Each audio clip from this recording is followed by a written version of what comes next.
Dalawa pong 8,000 ang available po dito, tsaka pong may 1,000 square meter. Maganda dito, malaki pa rin buka. Mga ano sir, ano, yung lumalaki yung ito, kasi pag bumababa po yung dagat, ang haba po ng ito, ganda ho ng buhangin. Although hindi siya katulad nung iba na dagat na parang white sand, dito po may pagkaitim pero pino yung buhangin. Yan. Dito po sa part na to, andito yung binibenta na lupa na beachfront. Marami po sa ating mga viewers, subscriber ang gusto ng isang beachfront, at kung maiibigan nyo po itong lugar na to, ito po ay isang isla dito po sa Real Quezon. Kung tawagin po ay Baluti Island. Sa likod po nito marami po tayong mga island. Medyo malayo-layo po siguro dito yung tinatawag na Balsin, pero yun po ang isa sa pinakasikat at pinakamagandang island na pwede nyong puntahan. Yun po sa mga, ito po yung pupuntahan namin ngayon, Baluti Island. Meron po nung bangka na sasakyan para po makarating kami dyan sa isang maliit na isla na yan. Sa ngayon po ay maganda, medyo ang panahon talaga ay maulan, pero bukas po ng umaga maipapakita ko sa inyo yung ganda ng pagsikat ng araw, dahil dito po naman mabilis. Panigurado po na bukas maganda ho ang panahon. Ito ho yung Ungos sa Real Quezon. Yan. Ang gagawin ho namin, doon na po kami mag-stay muna ng isang gabi para makita po namin yung ganda ng lugar. May mga dala po kami mga lutuan tsaka tent para naka-ready po tayo doon sa Pataas dito, doon tayo. Pataas dito, doon tayo. mataas. Ayan po yung sasakyan namin na bangka. Ipapakita po namin sa inyo yung 8,000 square meter na napakaganda ho ng beach niya, na malapad yung buhanginan. Kahapon po kasi na plano namin to, napakaganda ho ng panahon. Hindi namin nakalaan ngayon na maulan pala. Pero kinta-kinta nyo naman ho ay banayad naman ang dagat. Doon lang ho kami tatawid sa isla na yan. Yan lang ho na yan. Mga 15 minutes lang po ang biyahe dito sa bangka na ito. Yan po yung sasakyan namin. Then pagdating po doon, papakita ko po sa inyo kung anong meron. Yun, thank you po. Pali.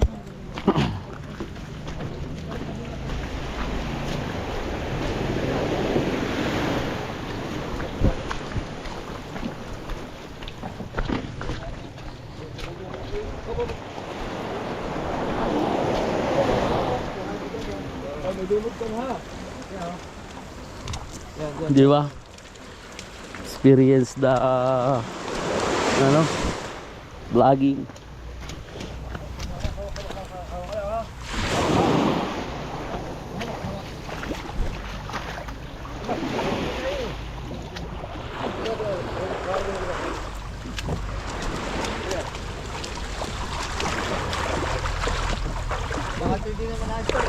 Ura ka. Ikaw may bitli. Gi, kuno. Ang hirap talaga mo. Daan ka dito. Ba't ang... Ulan.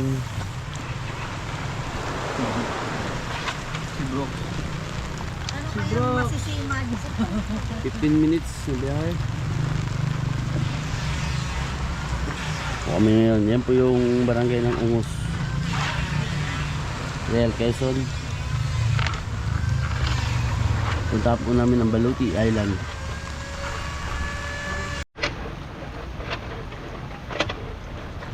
Aba bro, bakit kayong nakarumbiyan ng patay? Banayad na banayad ang dagat. Wala mo, mama. Ha? Pang-volleyball, basketball.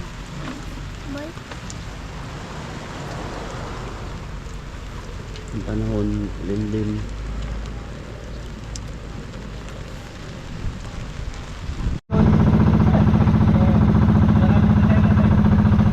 Para sa maligo ay hindi na ang tubig ay. No, magkano ka dyan, oh. Sasabit ka lang. Baluti Island. Yan ang pupunta namin. Magbablog po kami ng property dyan.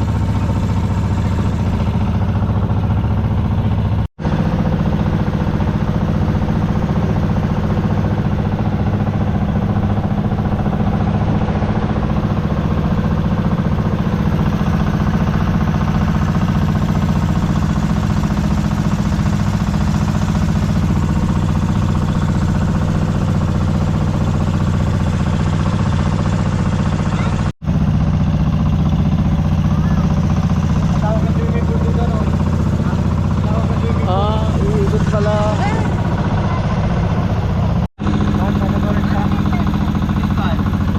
Doon na ho kami sa gitna ng dagat sa Real Quezon.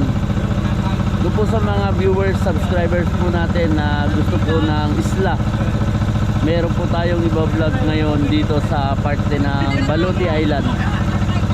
Ang sukat po niya ay 8,000 square meter.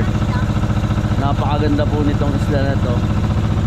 So, ilang minuto lang po na wala pong isang oras na pagbabangka. Mga 30 minutes wala po siguro. Para tayo makarating dito sa isla. Dito sa ating pupuntahan. Kami po ay overnight na dito. Para hindi naman po sayang yung pagpunta. Para maipakita po namin sa inyo yung magandang umaga dito. Sa ngayon po kasi ay hapon na.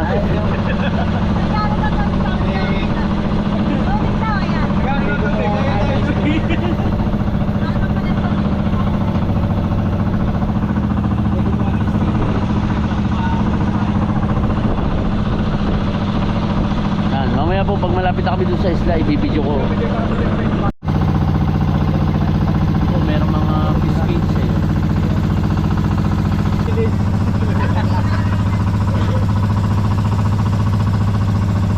Nagdumukot palayan. Tamo, ano? Palayan o. Ay, ibig sabihin maano na to? Mababaw na. Ito. Dumukot tayo. Patay ka. Patay. Ha? Bayad. Hindi, yung ano yung Sumayad. yung damo. Yung mga damo sumayad. Ang bangkano na.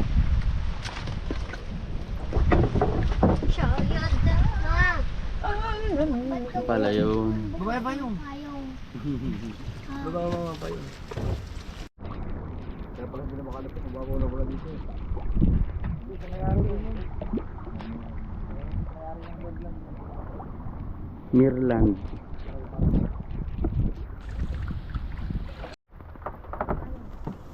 Yung katangan. Ha? Katang. Alimanguhan. Alimanguhan. Eh, alimanguhan.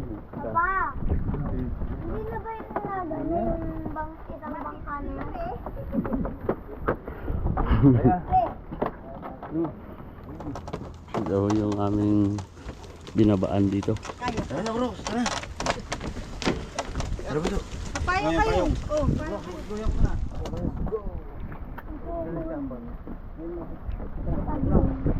Matindihon. Matindihan. Kader ka. Matindihan. Ito na ako kami. Patindihan ko ah. Tuloy kami. Nasaan na yan? Okay. Bit mo na. Yan. Yan po kami sumakay. Doon kami galing sa Real. Ang dami yung dala. Let's go!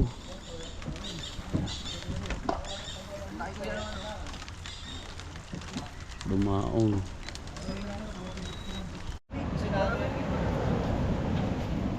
O, di ba? Naipasa na yung marriage contract.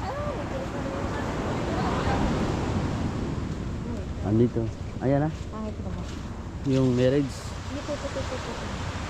Malakas ang signal, ano? Ito, ang pinadala ko na yung kasulatan. Pinirmahan niya. Okay. Kaya pag di pa ito binayara ni sir, utot siya. Ito po yung Alay, maglulong. Mirland Resort dito po sa Baluti Island. Kasi ito, lumalaki ito pagka ano. Ang ganda ho ng buhangin. Malaki ang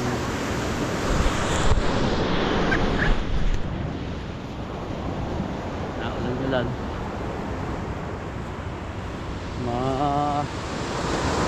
Tara! Lalakad-lakad tayo doon. Ito, iba, naglalakad-lakad. Mga ilang sukadyan itong Mirland, sir? Ano ito, malaki-laki ito. Hektarya din. Hindi naman. Kulang-kulang. Pero umiikot siya dito. Oo. Eto, harap, iyan na rin ba yung real? Oh, renta yan. Doon lang talaga ang ano. Kaya susunod na. Kasi pwede naman magano'n dito. Kaya lagi nagsigurado lang yung ano. Kasi malakas. Malakas dito. Pero Pwede pa rin yung lagtap. Ano yan? yung titingnan po natin dito ngayon yung 8,000 square meter. May mga titulo po yun. TCT na yun, sir, ano? TCT, Transfer Certificate of Title. Kakaroon lang ng Dahil na pala siya yun. Nakamadali. ay, naglakad-lakad na. Dalawa pong 8,000 ang available po dito, tsaka pong may 1,000 square meter. Maganda dito, malaki pa rin ang buka.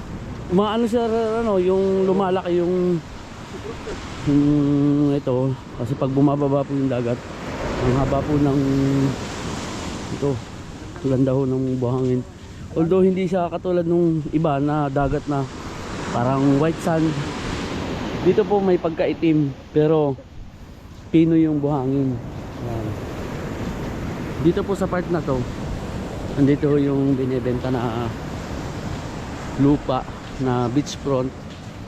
Marami po sa ating mga viewers, subscriber ang gusto ng isang beachfront, at kung maiibigan nyo po itong lugar na to, ito po ay isang isla dito po sa Real Quezon. Kung tawagin po ay Baluti Island.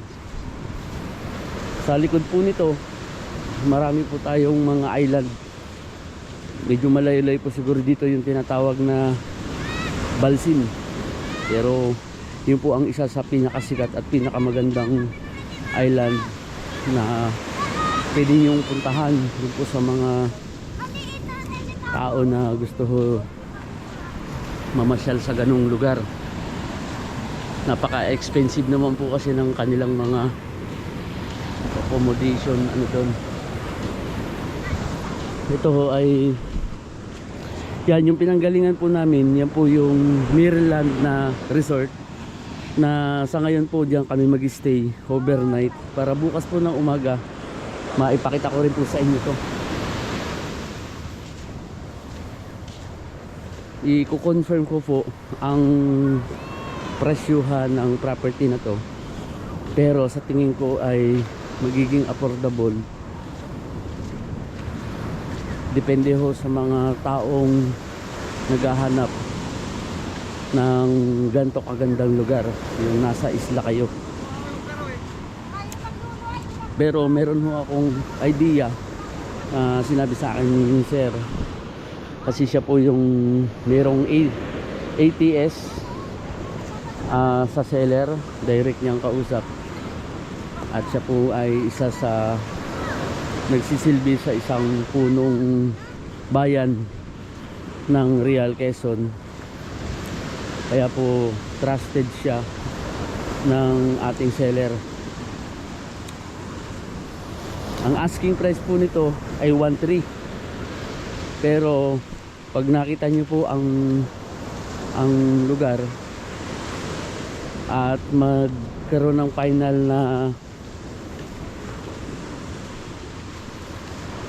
usap para po sa seller, negotiable po yun, yung presyong ibinigay sa atin. Dun po naman sa 1,000 square meter, yun po ay 1,500 per square meter. So yun lang po ang pinaka-presyuhan. Dito po sa dalawang 8,000, kung yung 8,000 po ang kukunin natin, yun po ang 1.3 per square meter. So wala pa po siyang isang hektarya.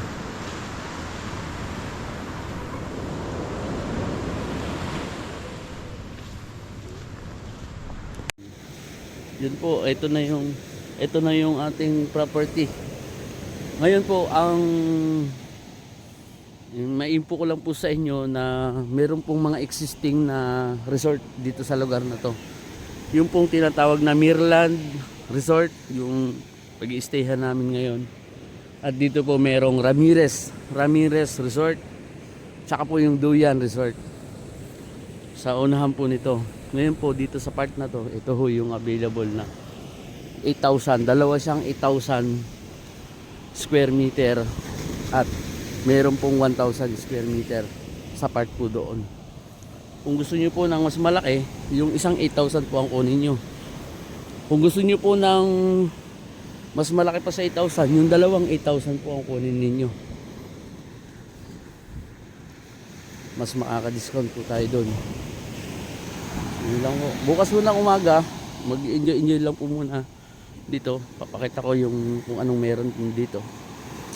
Wala naman po akong ibang mapapakita sa inyo kung hindi itong tabing dagat na to.